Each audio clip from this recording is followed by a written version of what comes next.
नमस्कार बच्चों। हाँ, उम्मीद करते हैं कि आप एकदम तंदुरुस्त होंगे और पढ़ रहे होंगे, इन छुट्टियों का फ़ायदा उठा रहे होंगे।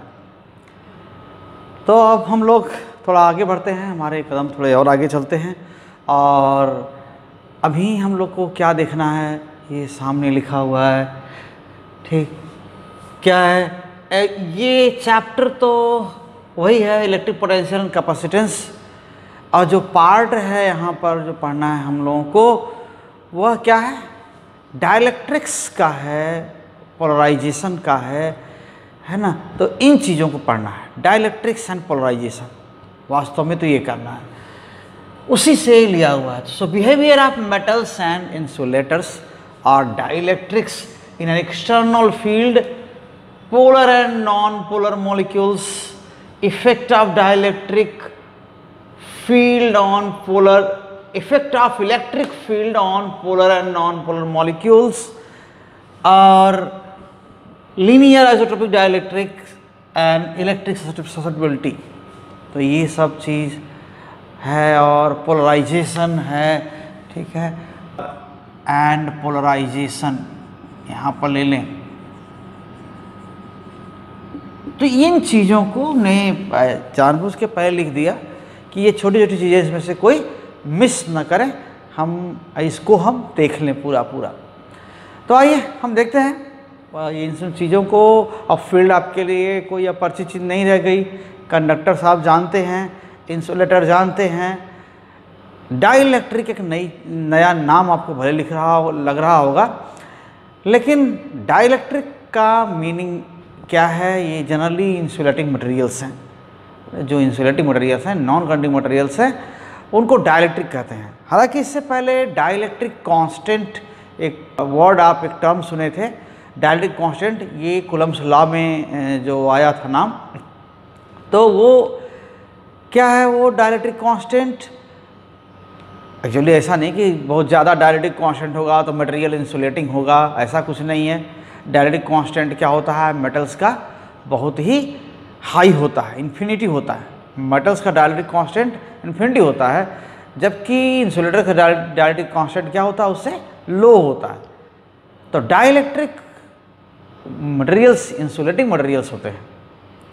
तो ऐसे हम डायरेक्ट उनकी बात ना करें, लेकिन हम बिहेवियर सीधे हम देख रहे हैं कि ये डाइलेक्ट्रिक नाम जो आया है और मेटल्स हैं, उनका बिहेवियर क्या है इलेक्ट्रिक फील्ड, एक्सटर्नल फील्ड में। तो मेटल्स में आप जानते हैं, okay. So behaviour of metal,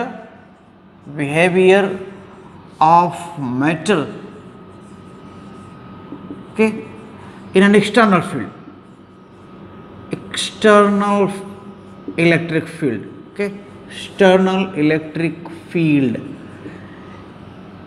ये क्या हो रहा है, क्या हो सकता है, suppose field is here, external field is here, and this field may be uniform or non-uniform, whatever be,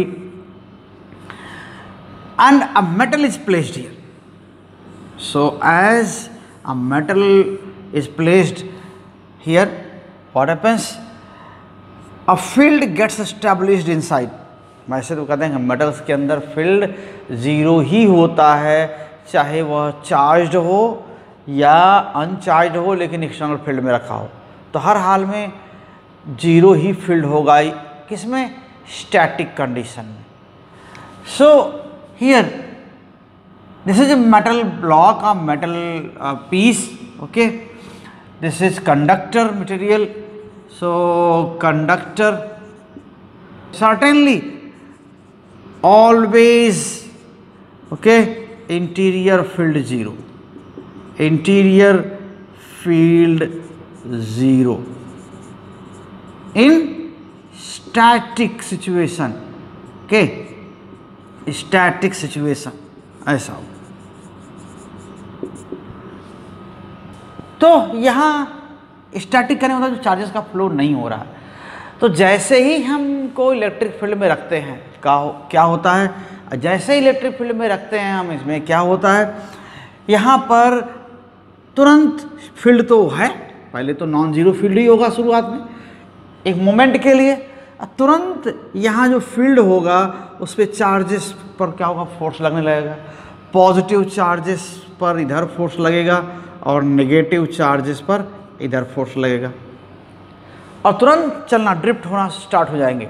जैसे ही फील्ड में रखेंगे, या ये कहिए कि जैसे ही फील्ड ऑन करेंगे वैसे ही यहाँ पर क्या होगा, ड्रिफ्ट होना शुरू हो जाएगा।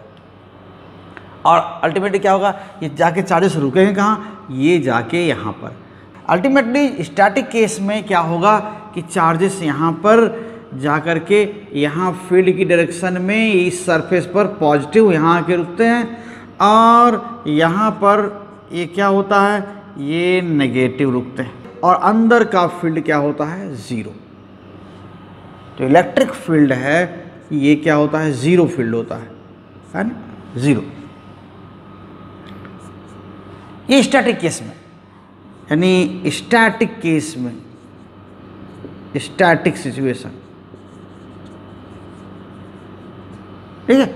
ऐसा तो होता क्या है, जैसे ही हम इस कंडक्टर को फील्ड में रखते हैं, okay, so as the conductor, okay, conductor is placed in an external field, in an external, okay, external field, what happens, charges start drifting, okay, start drifting according to force of field. So field जैसा होगा उसके according ये क्या होंगे, drift होना शुरू हो जाएंगे। तो पॉजिटिव चार्ज पर फोर्स किधर लगेगा, इधर। अगर यहाँ देखा जाए तो अगर सही मायने में आप सोचिए तो क्या होता है, अगर सॉलिड है, कंडक्टिंग मटेरियल है, तो उसके अंदर फ्री इलेक्ट्रॉन चल सकते हैं। कोई पॉजिटिव चार्ज, पॉइंट चार्ज या पॉजिटिव चार्ज कैरियर नहीं होता, वो मूव नहीं कर सकता। आयंस होते हैं, क्योंकि फ्री इलेक्ट्रॉन जहाँ से फ्री इलेक्ट्रॉन फ्री हुए होते हैं, जिन एटम से इलेक्ट्रॉन निकले होते हैं, अंदर ही इलेक्ट्रॉन अंदर किसी एटम से निकलते हैं और अंदर ही रहते हैं, वो मेटल छोड़ के बाहर नहीं जाते। जिस भी एटम से अगर इलेक्ट्रॉन निकले होंगे वो एटम पॉजिटिव हो गया होता है, वो आयन बन गया होता है, और जो इलेक्ट्रॉन निकल रहे हैं वो फ्री इलेक्ट्रॉन है। The metal atoms, they have tendency to lose electrons easily. So certainly at all temperatures, okay, more than 0 Kelvin, or you can say at room temperature more easily you can say. So normally many free electrons are found inside the material, because many electrons leave their orbits in metallic atoms and they wander or they move freely in the material, or they form gas like environment, and this is called electron, free electron gas also. तो जैसे ही हमेशा घूमते रहते हैं, field ऐसे ही apply, जैसा ही field apply किया क्या होता है, तुरंत फोर्स लगना शुरू हो जाएगा। तो पॉजिटिव पर फोर्स तो फील्ड डायरेक्शन में लगेगा। तो पॉजिटिव क्या है, आयंस, वो मूव नहीं कर सकते सॉलिड्स में, लेकिन इलेक्ट्रॉन्स क्या कर सकते हैं, मूव करते हैं। And electrons are negatively charge particles, so they will experience force opposite to electric field. तो इलेक्ट्रिक फील्ड की डायरेक्शन के अपोजिट इधर आते हैं, इसलिए ये इधर की ओर मूव करते हैं। और तो यहाँ इलेक्ट्रॉन्स अपीयर होने लग, यहाँ नेगेटिव चार्ज अपीयर होने लगता है। तो जहाँ से नेगेटिव आया हुआ है ना, वो पोर्शन क्या है, ये वाला पोर्शन। स्पेशली देखिए, तब भी चार्ज कहाँ होते हैं, सरफेस पर होते हैं, अंदर नहीं रह सकते। मेटल्स में या कहिए कंडक्टर्स में, इंटीरियर में कोई चार्ज नहीं रह सकता। तो ये सरफेस पर पॉजिटिव अपीयर हो जाता है इलेक्ट्रॉन्स के इधर आने से, और यहाँ पर क्या होता है, नेगेटिव अपीयर होता है। और इतने सफिशिएंट इलेक्ट्रॉन्स है ही हैं कि ऐसा होता है। इतने बहुत सारे इलेक्ट्रॉन होते हैं फ्री कि वो इधर से इधर आते हैं। ये कब तक चलता रहेगा, आप सोचिए कि जब इधर से इधर आएंगे ड्रिफ्टिंग इलेक्ट्रॉन्स, क्या होगा, यहाँ पॉजिटिव अपीयर होगा, यहाँ नेगेटिव अपीयर होगा। It will result in opposite field, field opposite to the applied field. ये अप्लाइड फील्ड के अपोजिट ये क्या करते हैं, ये फील्ड डेवलप हो जाता है यहाँ पर। तो ये इंड्यूस्ड फील्ड होता है। इधर की ओर इंटरनल फील्ड होगा, यहाँ अप्लाइड फील्ड है, इधर की ओर एक्सटर्नल है, ठीक, और इधर की ओर क्या हो जाता है, इंटरनल हो जाता है, ई इंटरनल। ओके, एंड जैसे जैसे यहाँ चार्जेस यहाँ आएंगे पॉजिटिव और यहाँ नेगेटिव, होगा क्या कि अंदर का फील्ड बढ़ता रहेगा, अपोजिट फील्ड बढ़ता रहेगा, और बाहर का फील्ड तो लगाया गया, जितना अप्लाई किया वही बाहर का फील्ड है। तो एक सिचुएशन ऐसी आएगी, जो इंटीरियर ड्रिफ्ट होते होते ये बहुत जल्दी सेटअप हो जाएगा। ये ड्रिफ्ट होते होते यहाँ पर इतना निगेटिव, यहाँ इतना पॉजिटिव आ जाएगा कि इंटरनल फील्ड क्या हो जाएगा, इंटरनल फील्ड एक्सटर्नल फील्ड के इक्वल हो जाएगा मैग्नीट्यूड में, और अपोजिट तो है ही है, तो बैलेंस कर जाएंगे, तो नेट फील्ड क्या हो जाएगा, 0। Okay, so according to force of field and this drifting, what happens, this drifting what gives rise, okay, gives rise opposite electric field,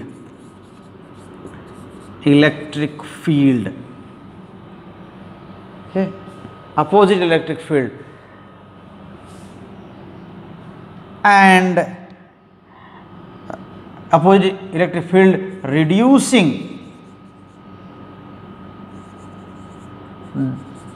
the net field inside, net field inside, ऐसा होगा, अंदर field कम होने लगेगा, और बहुत जल्दी ही क्या हो जाएगा, इंड्यूस्ड फील्ड इतना स्ट्रांग हो जाएगा कि बाहर के अप्लाइड फील्ड को कैंसिल कर देगा। ओके, वेरी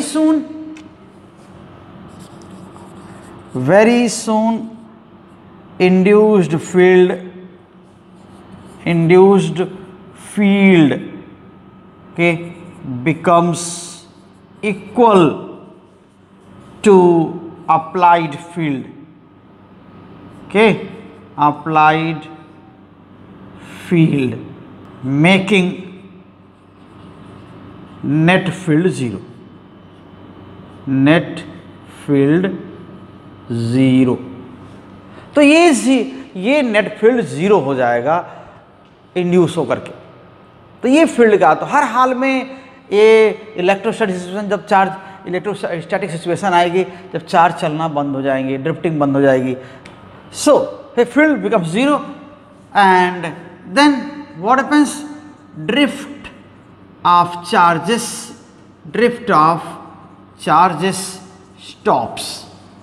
ओके, तो ये मेटल्स का बिहेवियर है, और इनका जो डाइलेक्ट्रिक कांस्टेंट है, इसलिए इन्फिनिटी है, कि ये अंदर का फील्ड एकदम से 0 कर देते हैं, अप्लाइड फील्ड को जितना कैंसिल करेंगे, जितना अपोजिट फील्ड इंड्यूस कराएंगे, उतना ही डाइलेक्ट्रिक कांस्टेंट इनका क्या हो जाता है, हायर हो जाता है।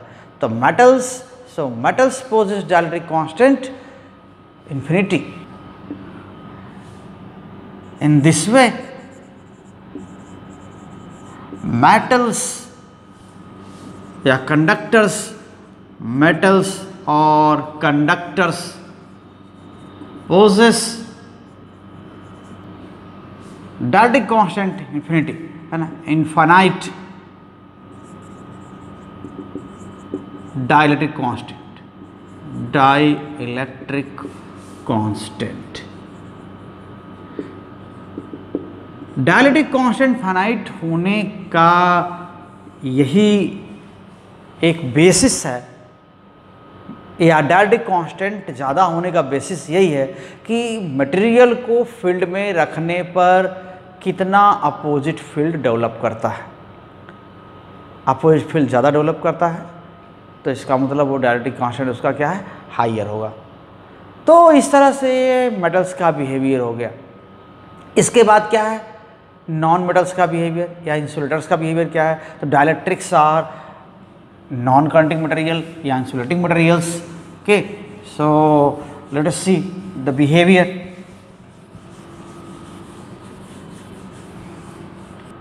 Dielectrics are insulator materials, insulator materials, okay, insulator materials ये। तो यहां फ्री इलेक्ट्रॉन नहीं होते, यहां पर क्या होते हैं, they have negligible density of free electrons, okay, of free electrons। तो क्या होगा, अगर इनको फील्ड में रखते हैं तो ऐसा ड्रिफ्ट तो होता नहीं, okay? No drift takes place when they are kept in external field, okay? external field।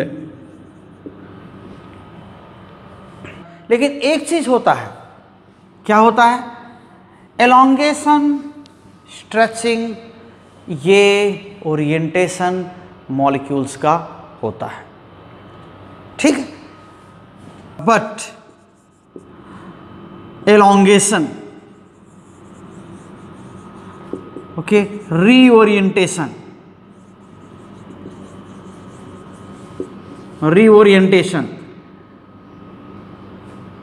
or and stretching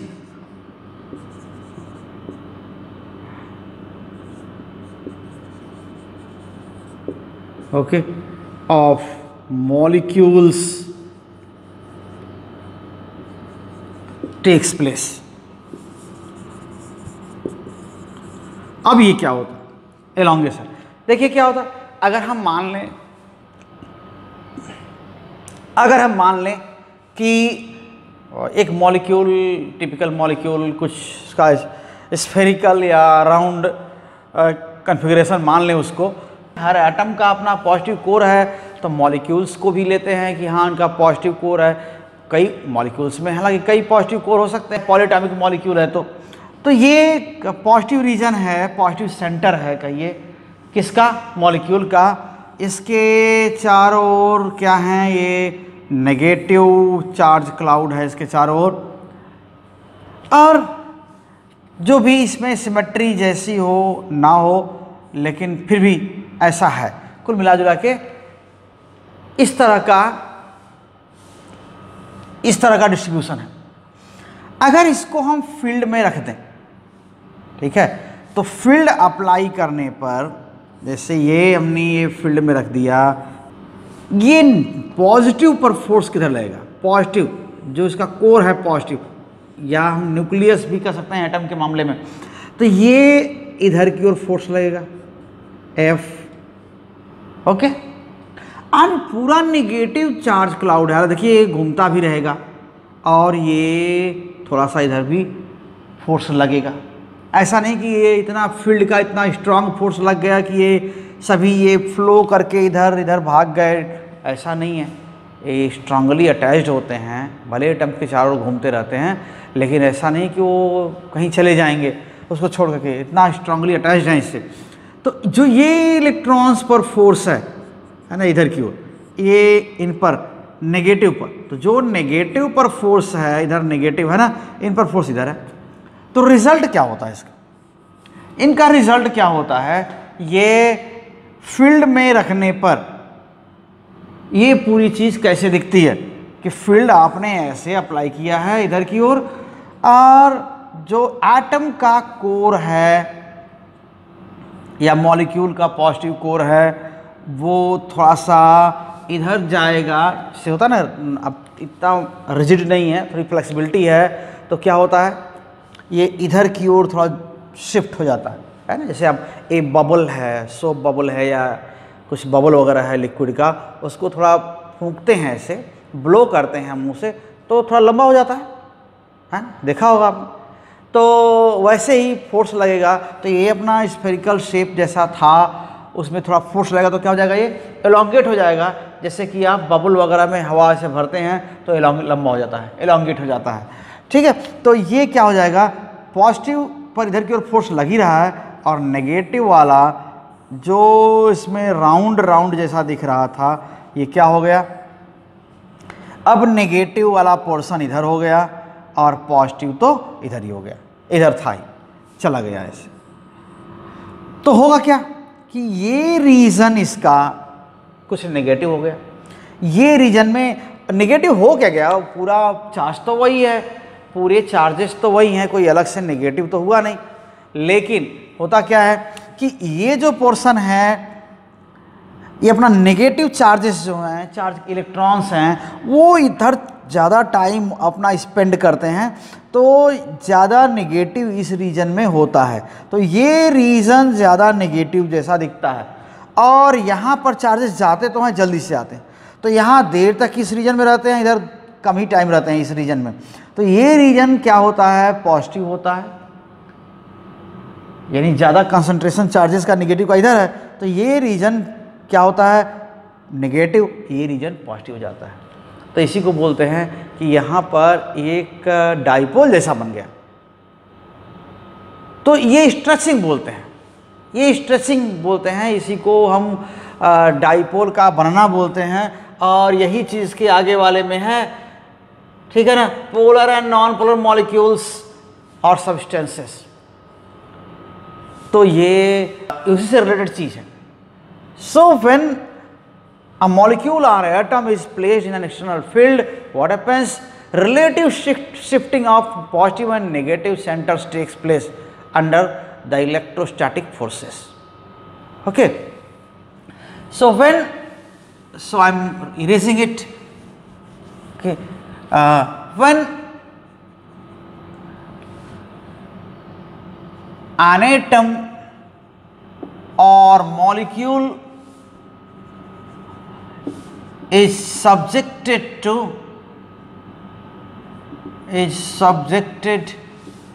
external field, external electric field, okay, the stretching or elongation, the stretching or elongation of atom or molecule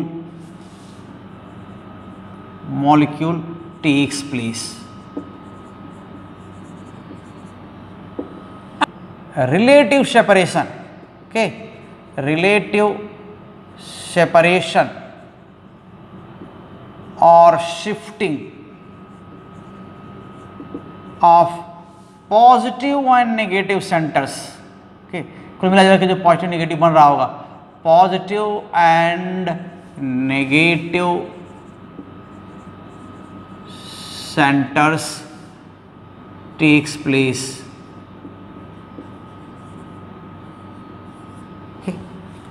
इसका result क्या होता है, इस एक molecule में dipole moment develop हो जाता है। अब है ना, यहाँ पर क्या हुआ, ठीक, तो ये रीजन हल्का सा पॉजिटिव और ये रीजन थोड़ा सा नेगेटिव हो गया, ठीक, ऐसे दिखाते हैं।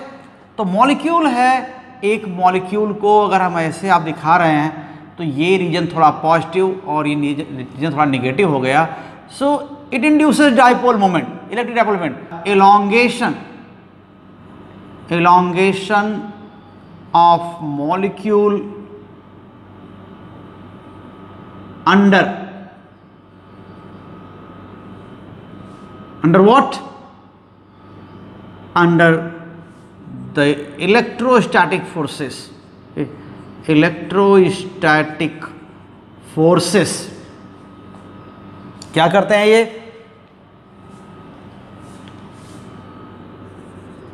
Induces dipole moment.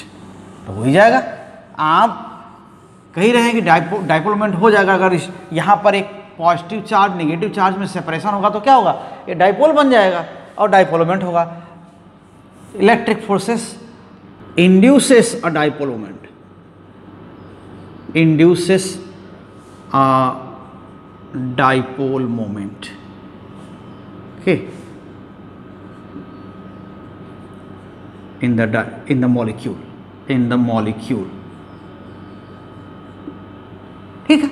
तो फील्ड का इफेक्ट होता है, this is effect of field. ये इलेक्ट्रिक फोर्सेस की वजह से हुआ जो यहां बता रहे थे अभी।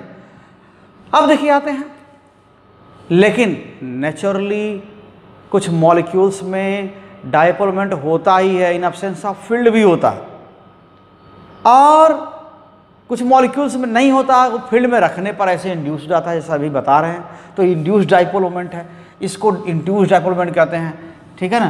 तो इसी को this is what, this is induced dipole moment, induced dipole moment. Okay, कुछ जो पोलर मॉलिक्यूल्स होते हैं, अब इसको यहीं पर हम छोड़ देते हैं। पोलर मॉलिक्यूल्स, पोलर मॉलिक्यूल्स क्या हैं? ये मॉलिक्यूल्स बिना किसी एक्सटर्नल फील्ड के भी इनमें, इनके अंदर क्या होता है, डायपोल मोमेंट होता है।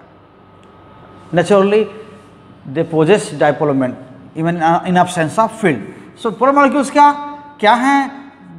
Those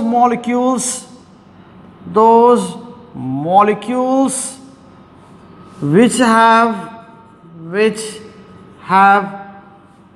their own dipole moment,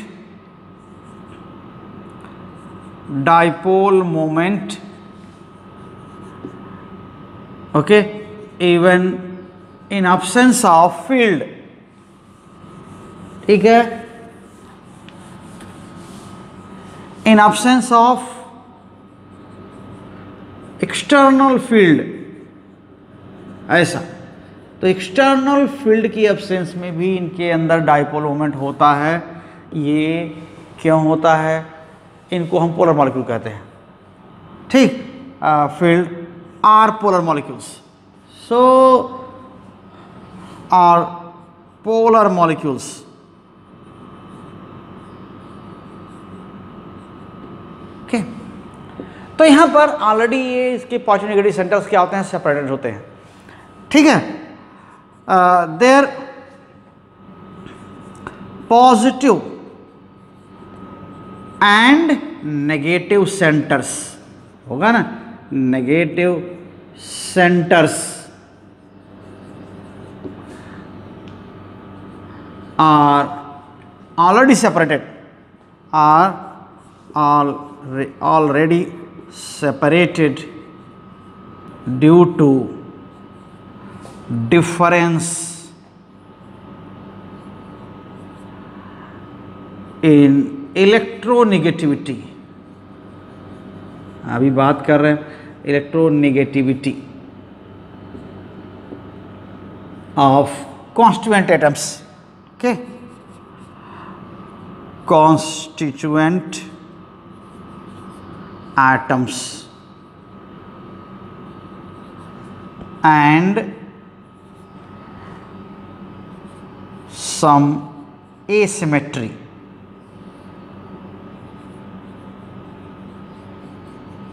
ठीक। तो कुछ टर्म्स लिख दिए यहां पर। ऐसा क्यों होता है कि डायपोल मोमेंट इसमें परमानेंट होते हैं, they have their own permanent dipole moment, molecules अगर हैं तो, ठीक है ना, ये ओन परमानेंट डायपोल मोमेंट। तो ऐसा इसलिए होता है कि इलेक्ट्रोनेगेटिविटी डिफर करती है। इलेक्ट्रोनेगेटिविटी रिलेटेड किससे है? इलेक्ट्रोनेगेटिविटी का मतलब होता है इलेक्ट्रॉन को अट्रैक्ट करने की एबिलिटी। अगर कोई ज़्यादा इलेक्ट्रोनेगेटिव है, ऐसे एटम्स जिनकी इलेक्ट्रोनेगेटिविटी हाइयर है, यानी ऐसे मटेरियल्स के एटम जिनकी इलेक्ट्रोनेगेटिविटी हाइयर है, वो क्या होंगे? They have strong tendency of attracting electrons. तो जैसे हैं आप पीरियोडिक टेबल में आप देखेंगे, जो पीरियोडिक टेबल में आपके लेफ्ट साइड में होते हैं मेटल्स जनरली हैं, उनकी इलेक्ट्रोनेगेटिविटी क्या होती है? लो होती है। जैसे आप पहला ही है जो पोटेशियम है ना, यहाँ पर potassium, sodium, potassium, caesium, rubidium, ये वाला जो पूरा कॉलम है, इसमें सब लो इलेक्ट्रोनेगेटिविटी के हैं। और आगे क्या है? उसके बाद मैग्नीशियम, कैल्शियम और ये वाला ग्रुप है, उस ग्रुप में भी क्या है? वहाँ भी इलेक्ट्रोनेगेटिविटी बहुत कम है। लेकिन चले जाएंगे राइट साइड में, उधर जहाँ क्लोरीन फ्लोरीन ब्रोमीन वगैरह है, ऑक्सीजन सल्फर वाला ग्रुप है, या फिर नाइट्रोजन फास्फोरस वाला ग्रुप है, इधर इलेक्ट्रोनेगेटिविटी क्या होती है, हाइयर होती है। तो जिनकी इलेक्ट्रोनेगेटिविटी हाइयर होती है वो इलेक्ट्रॉन को ज़्यादा अट्रैक्ट करने की टेंडेंसी रखते हैं अपनी ओर।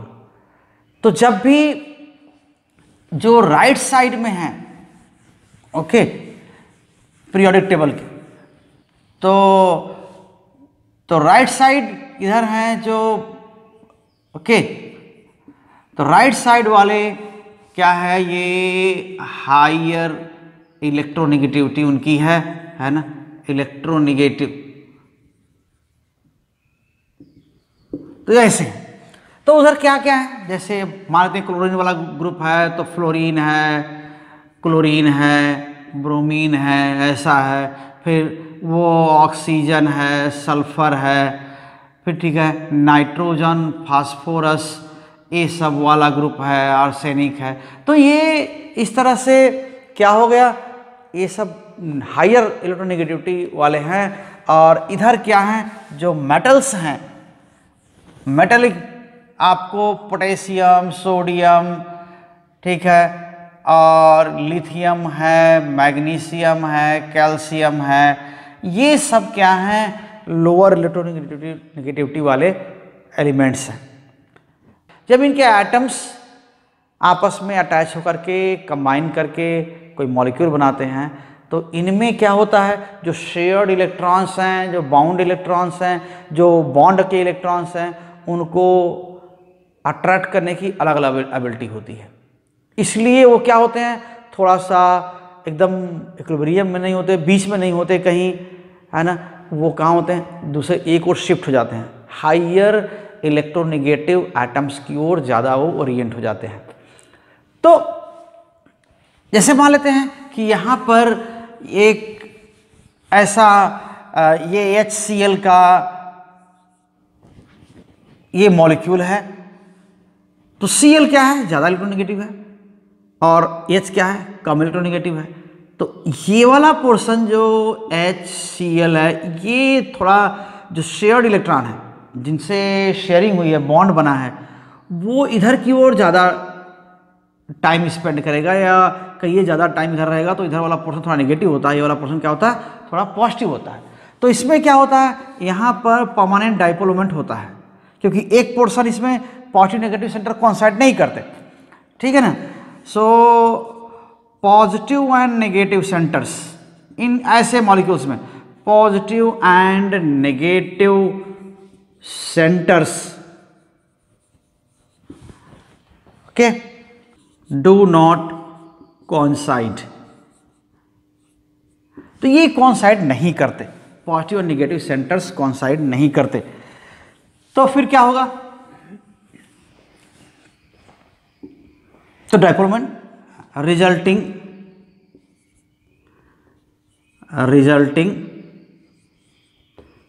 अ परमानेंट डाइपोल मोमेंट, ठीक है ना, permanent dipole moment of their own, के ऐसा। हाँ, अब क्या है यहाँ पर, तो ये इसी को इनको पोलर कहते हैं। तो ये Cl है, इवन H2O है, तो यहाँ क्या हो जाएगा, O ज़्यादा इलेक्ट्रोनेगेटिव है, H कम इलेक्ट्रोनेगेटिव है, तो क्या होगा, ये थोड़ा सा नेगेटिव और ये पोर्शन थोड़ा सा पॉजिटिव हो जाता है। तो यहाँ भी डाइपोल मोमेंट है, इसमें भी डाइपोल मोमेंट है। ये पोलर मॉलिक्यूल्स हैं, है ना, पोलर मॉलिक्यूल्स हैं। ऑल हेटेरोन्यूक्लियर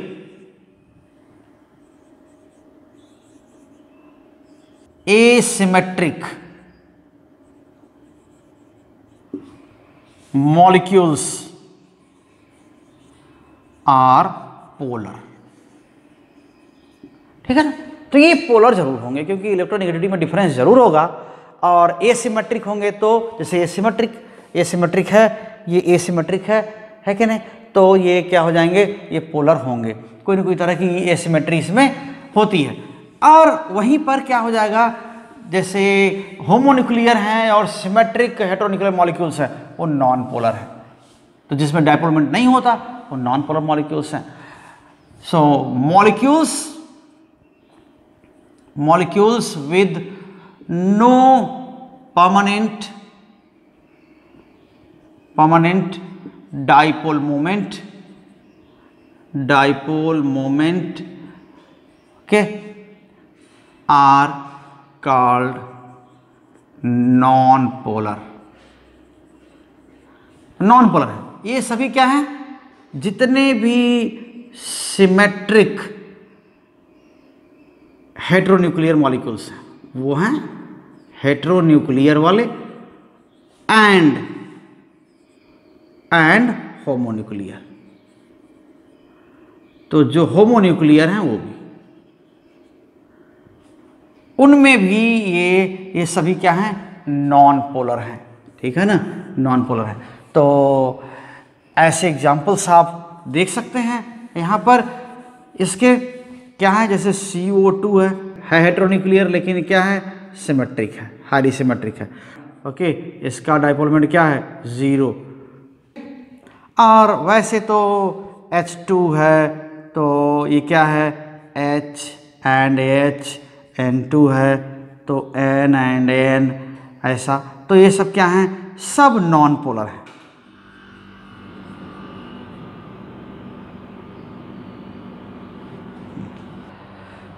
तो जो यहां पर एक लाइन लिखा हुआ, effect of electric field on polar and non polar molecules. अब इस पर हम बात करेंगे कि अगर पहले से ही ये पोलर है या नॉन पोलर है। तो नॉन पोलर पर तो बता दिया, induced dipole moment is parallel to the field. ठीक है ना, हमेशा ऐसा होगा, एक्सटर्नल फील्ड होगा। लेकिन अगर पोलर मॉलिक्यूल पहले से है, तो नॉन पोलर की बात हो रही थी, अगर पहले से पोलर मॉलिक्यूल है तो ये तो एक केस हो गई, मान लेते हैं ये केस ए, और बी केस क्या है? अगर पोलर हैं तो। ठीक है, so polar molecules experience torque, dipole आप जानते हैं, ये कोई डाइपोल फील्ड में रखेंगे तो क्या होगा? वो टॉर्क एक्सपीरियंस करेगा फील्ड के इन्फ्लुएंस में, and dipole will tend to align in itself in the direction where P becomes parallel to the field. यही काम करता है ना, हर हाल में डाइपोल ऐसा चाहता है कि उसका डाइपोल मोमेंट फील्ड की डायरेक्शन में अलाइन हो जाए या उसके पैरेलल हो जाए। सो पोलर मॉलिक्यूल जब भी पोलर सब्सटेंस है और उसको फील्ड में रखेंगे तब क्या होगा? So polar molecules experience what? Torque. Okay, when a polar substance is placed in an external field. Okay, external field, and they tend to get aligned, okay, parallel to field.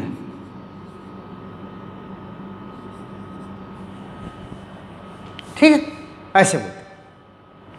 तो ऐसे में क्या हो जाएगा?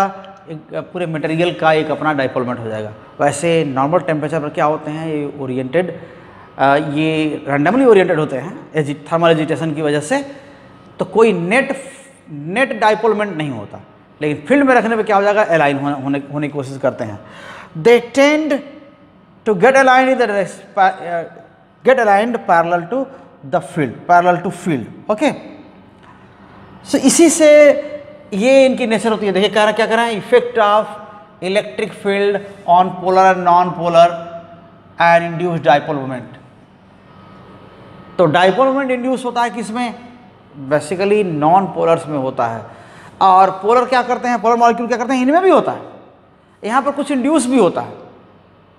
पोलर मॉलिक्यूल पहले से polar है और फील्ड लगेगा तो थोड़ा खींचेगा इनको भी, तो ये भी क्या होते हैं, ये भी थोड़ा सा इसमें भी अपना परमानेंट तो होता ही होता है, कुछ क्या हो जाएगा, थोड़ा इंड्यूस्ड भी हो जाता है, इंड्यूस्ड डायपोलमेंट भी हो जाता है। ठीक है, तो आइए फिर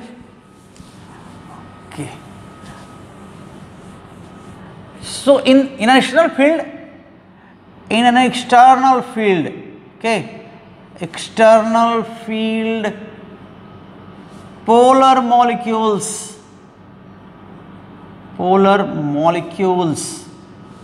also have some extent of induced dipole moment, induced dipole moment means अपना उनका परमानेंट डाइपोल मोमेंट है ही है। सो इन एडिशन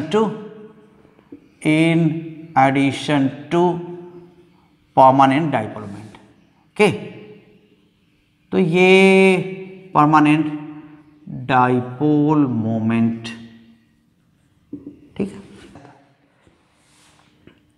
तो नॉर्मली क्या होता है, जो बल्क बिहेवियर क्या होता है इनका पूरा मटेरियल का, अगर कोई पोलर मटेरियल रखते हैं, ठीक है, अभी देखिए कि अगर कोई पोलर मटेरियल है फील्ड में रखते हैं तो कैसा होगा, या नॉन पोलर है तो फील्ड में रखते हैं तो कैसा होगा।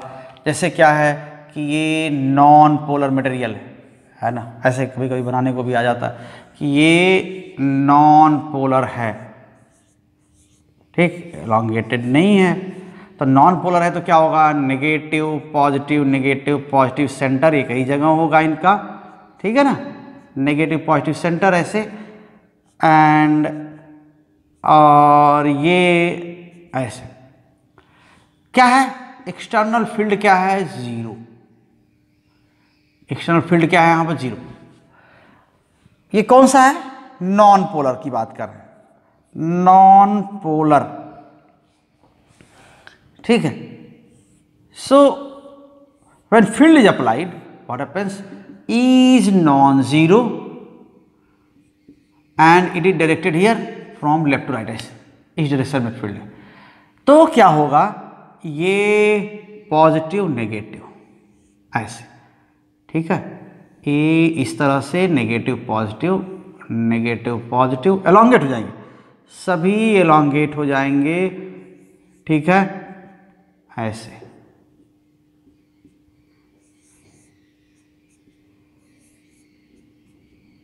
इस तरह का, तो ये इनका सबका डाइपोल मोमेंट इधर है, सबका अपना डाइपोल मोमेंट ऐसे है, इंड्यूस्ड डाइपोल मोमेंट से, ठीक है ना।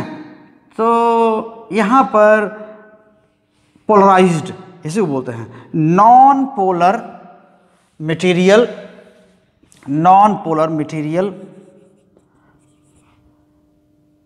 यहां पर ये क्या है, पोलराइज्ड नॉन पोलर मटेरियल, है ना, ये पोलराइज्ड नॉन पोलर मटेरियल बोलते हैं, पोलराइज हो गया नॉन पोलर मटेरियल। देखिए अगर पोलर मटेरियल है तो पहले से ही क्या हो जाएगा, अगर पोलर है देखिए तो यहां पर क्या है, इसका अपना डाइपोल मोमेंट तो होता ही है सभी का, ठीक है ना, और ई जीरो, यहां पर जीरो फील्ड है, नो नेट, हर मॉलिक्यूल का अपना डाइपोल मोमेंट है लेकिन कोई नेट डाइपोल मोमेंट नहीं है ना, no net dipole moment due to random orientation, है ना, कोई इधर घुमा है कोई उधर घुमा है। देखिए इसका डाइपोल मोमेंट इधर है, इसका डाइपोल मोमेंट इधर है, इसका डाइपोल मोमेंट किधर है, इधर है, इसका डाइपोल मोमेंट देखिए इधर है, इसका डाइपोल मोमेंट यहाँ पर है, इसका डाइपोल मोमेंट ऐसे है, तो सॉरी ये इधर की ओर है, तो ऐसे ही इसका डायपोल मोमेंट इधर की ओर है। तो सभी एटम्स का अपना अपना, सभी मॉलिक्यूल का अपना अपना डायपोल मोमेंट अलग अलग डायरेक्शन में है, तो कुल मिला जुला के क्या हो जाएगा, नेट डायपोल मोमेंट क्या हो जाएगा, 0 हो जाएगा। तो ऐसे में क्या होगा, no net dipole moment due to random orientation of molecular dipoles ना, मॉलिक्यूलर डायपोल्स। क्योंकि क्यों होता है, due to thermal agitation, due to thermal energy या थर्मल एजिटेशन बोलते हैं, है ना, एजिटेशन। तो थर्मल एजिटेशन की वजह से या थर्मल एनर्जी की वजह से ये इधर उधर घूमे होते हैं। तो ये कुल मिलाकर के नेट डायपोल मोमेंट क्या होता है, सैंपल का 0 होता है। लेकिन अगर फील्ड अप्लाई कर दें तो क्या हो जाएगा,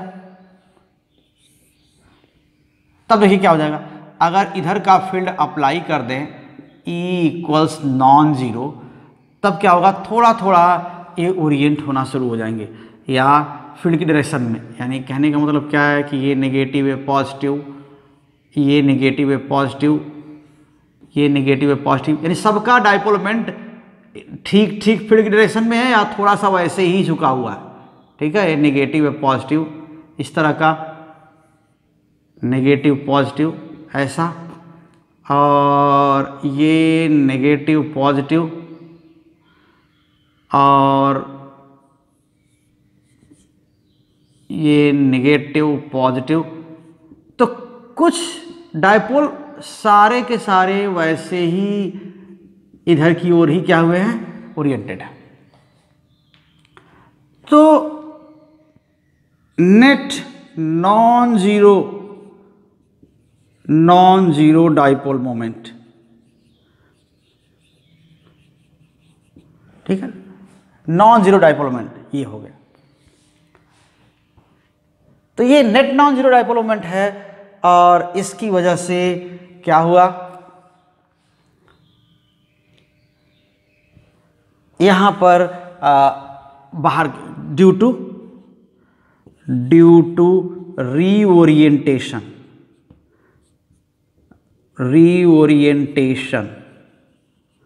ओके ऑफ मॉलिक्यूलर डायपोल्स, ठीक है। तो इनका सबका अपना अपना डायपोल मोमेंट है, लेकिन रीओरिएंट हो गए फील्ड के इन्फ्लुएंस में, तो क्या हुआ, ये एक नेट डायपोल मोमेंट इनका हो गया। तो अगर नॉन पोलर यहां पर है, और देखिए एक टर्म आया है लीनियर आइसोट्रोपिक डाइलेक्ट्रिक मटेरियल, ठीक है। तो ये अगर इंड्यूस्ड डायपोल मोमेंट अगर है वो एक्सटर्नल फील्ड के प्रोपोर्शनल है, जैसे खासकर इस केस में यहाँ पर, तो लीनियर आइसोट्रोपिक वाला क्या होता है, लीनियर आइसोट्रोपिक डाइलेक्ट्रिक मटेरियल्स क्या बोलते हैं इनको, सो materials in which induced dipole moments, ठीक है, induced dipole moment, ओके, सब सारे मेटल का मिला करके induced dipole moment क्या है, dipole moment is directly proportional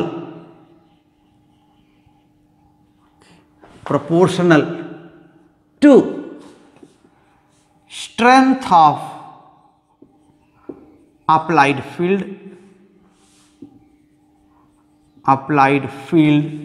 है कि नहीं भाई। देखिए क्या होगा कि फील्ड जितना स्ट्रांग होगा ना, उतनी स्ट्रेचिंग होगी, उतना ही ये एलोंगेशन होगा।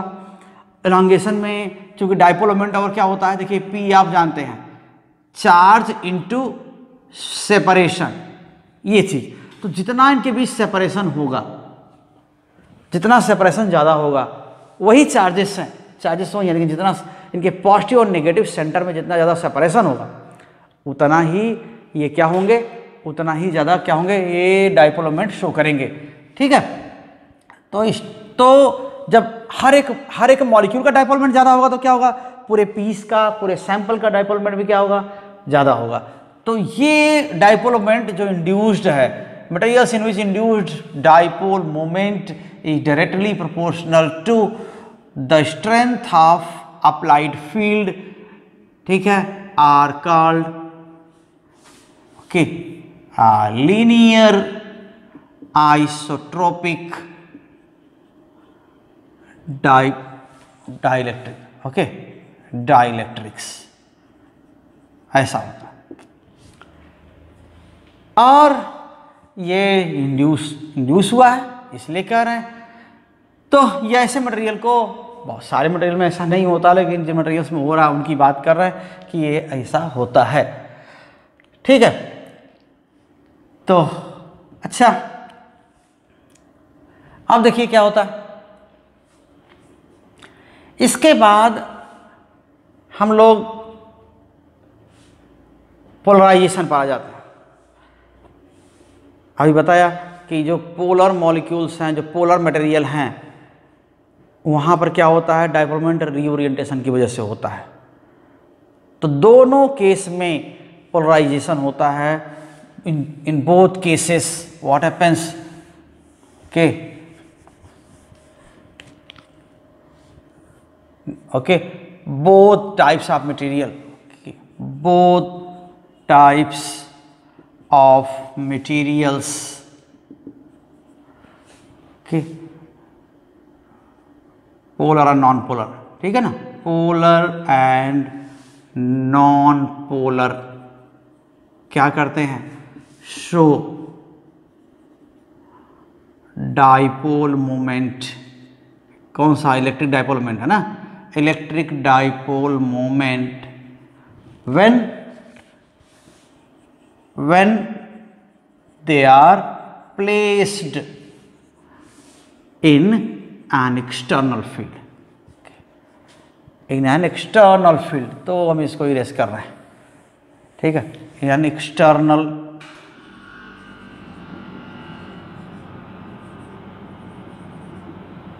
फील्ड। तो एक्सटर्नल फील्ड में रखने पर ये इनमें डायपोल मोमेंट होता है। तो ही बताया था कि पोलर में, नॉन पोलर में इंडक्शन होता है, ठीक है। इन नॉन पोलर क्या होगा, due to induction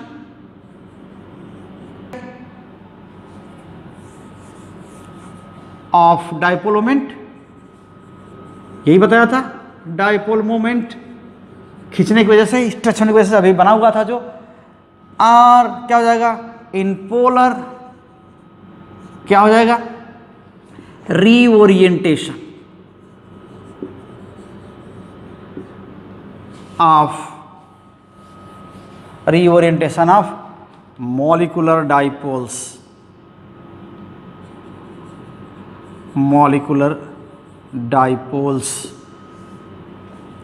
under the influence of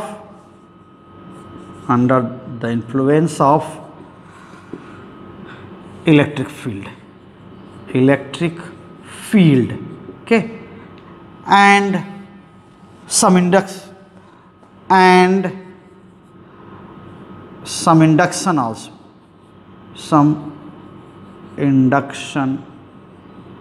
also, ठीक है। तो ये इंड्यूस डायपोल मोमेंट होता है या इंडक्शन होता है। तो यहाँ पर हुआ। अब देखिए क्या है, टर्म आता है पोलराइजेशन। तो इसी से रिलेटेड चीज़ है। तो बता रहे हैं ना कि हर एक मॉलिक्यूल पोलराइज होता है यहाँ पर, या हर एक मॉलिक्यूल का अपना अपना डायपोल मोमेंट होता है, चाहे पोलर हो या नॉन पोलर हो। फील्ड वो खैर पोलर है तो बिना फील्ड के भी इसमें अपना अपना डायपोल मोमेंट होता है, लेकिन नॉन पोलर है तो क्या होगा, फील्ड के प्रेजेंस में ही डायपोल मोमेंट होता है।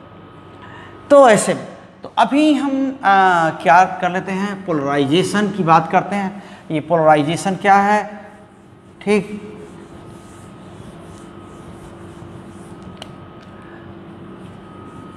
Polarisation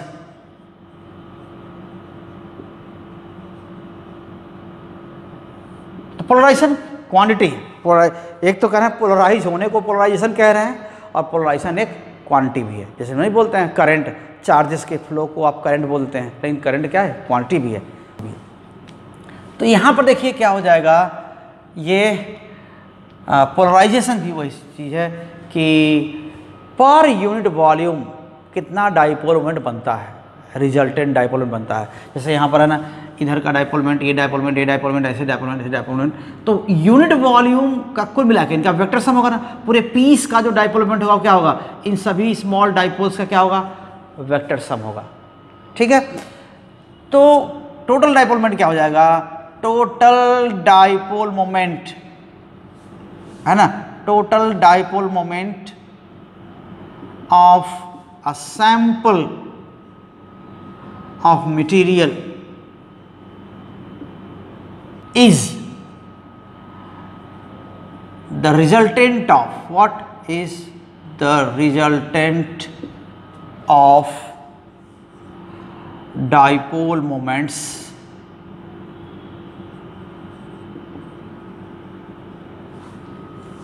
of individual molecules, individual molecules के सभी मॉलिक्यूल्स का रिजल्टेंट होगा, मीन्स क्या होगा, वेक्टर सम, वेक्टर सम ऐसा। ठीक है, तो इंडिविजुअल मॉलिक्यूल्स का डाइपोल मोमेंट का वेक्टर सम करेंगे तो पूरे सैंपल का डाइपोल मोमेंट आएगा। तो यही डाइपोल मोमेंट क्या होता है, पर यूनिट वॉल्यूम। अब यूनिट वॉल्यूम लेंगे तो उसमें कितने मॉलिक्यूल्स आ जाते हैं, सबका डाइपोल मोमेंट मिला लेंगे तो पर यूनिट वॉल्यूम कितना डाइपोल मोमेंट होता है, उसे वो क्या बोलते हैं, पोलराइजेशन। ठीक, तो पोलराइजेशन क्या होता है, पोलराइजेशन इज डिफाइंड एज के net dipole moment of the material per volume, per material per unit volume, okay, when it is kept in an external field, in an external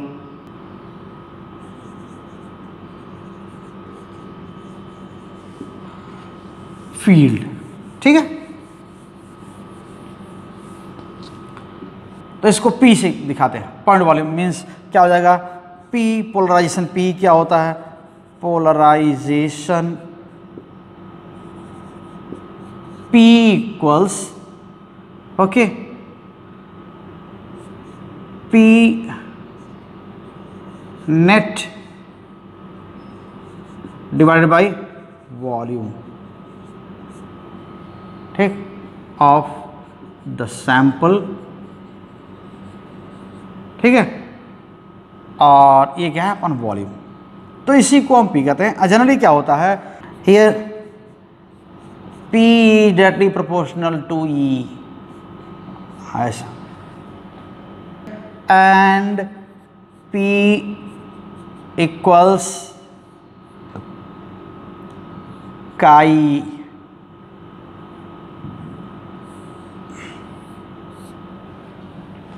इसको हम काई constant है, proportionality constant है। इस काई को हम बोलते हैं डाइलेक्ट्रिक ससेप्टिबिलिटी। तो chi is constant, it depends upon nature of material, okay. So chi is a constant which depends on the nature of material,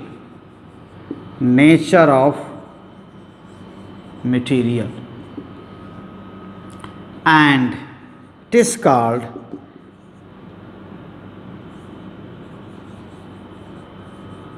dielectric, या simply electric susceptibility, electric susceptibility।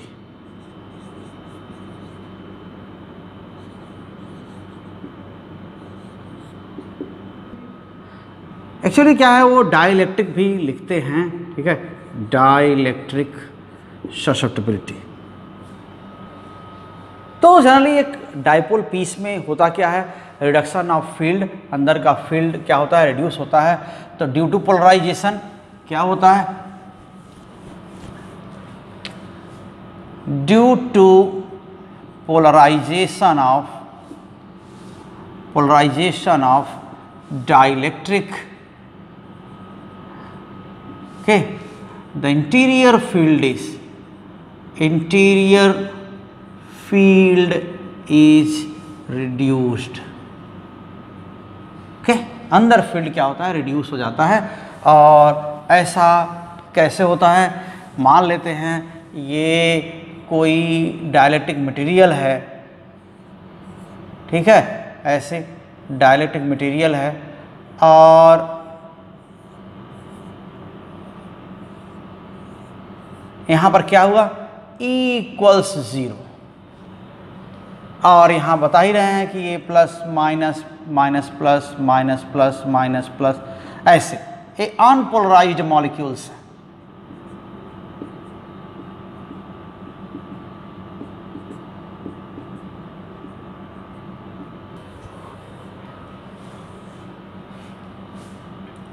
ये क्या है, अनपोलराइज्ड मटेरियल, अनपोलराइज्ड डाइलेक्ट्रिक, ठीक है। और यहाँ क्या होता है, बाहर का फील्ड कुछ है, नॉन ज़ीरो है, तो यहाँ ये फिर क्या हो जाएगा, ऐसा एलोंगेट हो जाएंगे, पहले ही बताया ऐसे।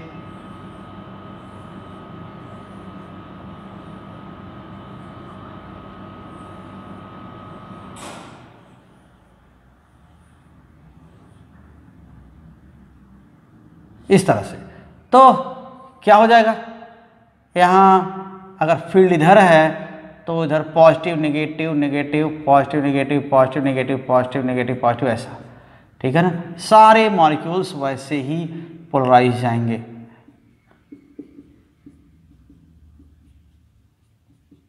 ओके, ये क्या है, पोलराइज्ड मॉलिक्यूल्स। सो पोलराइज्ड मॉलिक्यूल्स, तो यहाँ पर क्या हो गया, ये जो नेबरिंग मॉलिक्यूल्स हैं इनका इफेक्ट तो कैंसिल हो जाएगा, इनका आपस में इफेक्ट कैंसिल कर देंगे, है ना, ये जो यहाँ पर है। तो ये लेयर्स हैं, these layers of induced charges, ये नहीं कर सकते हैं, ये चार्जेस की लेयर इंड्यूस हुई है। इस एटम की लेयर में क्या हुआ, इधर पॉजिटिव आया, इस एटम की लेयर में क्या हुआ, नेगेटिव आया। तो these layers of charges, induced charges, okay, cancel the effect of each other, okay, बाहर के लिए इनका इफेक्ट नहीं है, okay, to an outside point, है ना, आउटसाइड पॉइंट के लिए इनका इफेक्ट कैंसिल हो जाता है। तो इधर वाला क्या हो जाएगा, ये एक नेगेटिव चार्ज डेंसिटी यहाँ पर है, ठीक है, ये नेगेटिव चार्ज डेंसिटी इंड्यूस्ड, इसको बोलते हैं इंड्यूस्ड, है ना, यहाँ पर है ना, ये इधर की ओर, इधर कोई पॉजिटिव नहीं है, बस ये इस फेस पर इंड्यूस्ड नेगेटिव चार्ज डेंसिटी, ऐसा है। और यहाँ पर क्या है, इसको हम जनरली -σp पोलराइज की पोजीशन की वजह से कर देते हैं। यहाँ पर क्या है, देखिए, ये इंड्यूस्ड पॉजिटिव चार्ज डेंसिटी, ठीक है, ये +σp, ऐसा है। तो इनका इफेक्ट क्या होता है, तो induce charge density give rise opposite field, किधर की ओर, देखिए अप्लाइड फील्ड क्या है, ई एक्सटर्नल, इधर की ओर अप्लाई किया गया था ऐसे, और इंड्यूस्ड चार्ज डेंसिटी, इनका इफेक्ट तो ऐसे भी नहीं है बाहर के लिए। यहाँ पर एक पॉजिटिव लेयर बना, यहाँ पर एक नेगेटिव लेयर बना, तो इनकी चार्ज डेंसिटी जो पॉजिटिव है नेगेटिव उसका फील्ड क्या होगा, इधर होगा। सो इन द इंटीरियर क्या होता है, in the interior the induced field is opposite to external field, okay, external field, okay, due to induced charge density, है ना, induced charge density। ये इस पार्ट में पोलराइजेशन में और भी बहुत कुछ है, लेकिन फिर भी आपके लेवल में इतना है, और उम्मीद करते हैं कि जो बताया मैंने आपके समझ में आया होगा। और नहीं आएगा बच्चों तो ज़रूर हमसे आप कमेंट में इस बात को डालिए कि नहीं समझ में आया और हमको बताइएगा। तो थैंक यू वेरी मच, हम उसको यहीं रोकते हैं और उम्मीद करते हैं कि आप पूरा वीडियो देखेंगे शुरू से लेके अंत तक, और ज़रूर कमेंट करेंगे, शेयर करेंगे वीडियो को। अगर आपने सब्सक्राइब नहीं किया चैनल को तो प्लीज़ कर लीजिएगा और बेल आइकन दबाइए ताकि आपको नोटिफिकेशन मिल जाए अगली वीडियो के। तो thank you very much, all the best.